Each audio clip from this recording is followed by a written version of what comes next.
Aquesta història passa a dalt del cel, de tots els països i ciutats del món, perquè el cel és igual per tothom.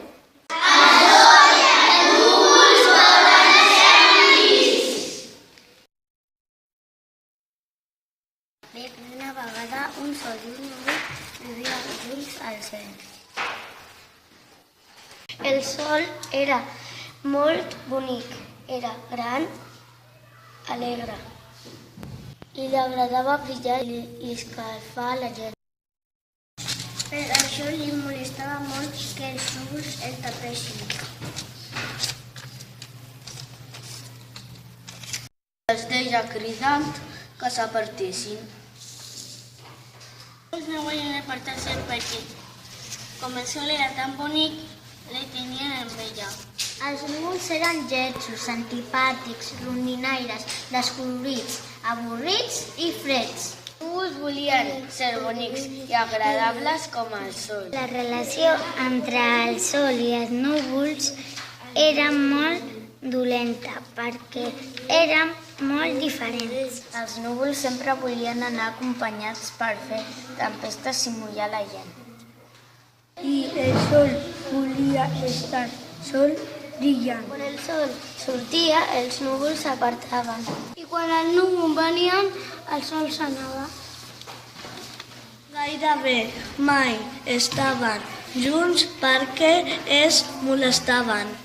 Un dia, quan el sol es va marxar, va pensar que podia fer amb els núvols per no tenir tants problemes. En comptes de marxar quan els núvols venien, un dia es podia quedar amb ells. El sol mai havia estat acompanyat i volia fer-se amics dels núvols. I es va fer amic d'un núvol petit, i aquest núvol petit li va presentar els altres. Ara ja no em taparan més, va pensar el sol.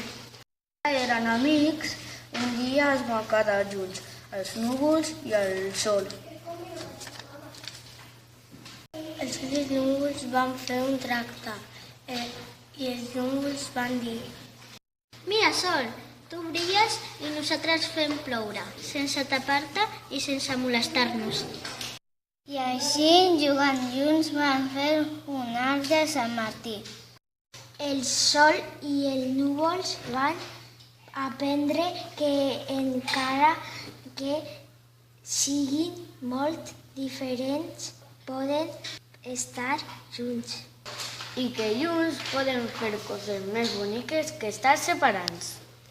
Quan veieu un arc de Sant Martí, ara ja sabeu què vol dir que el sol i el núvol estan jugant junts al cel.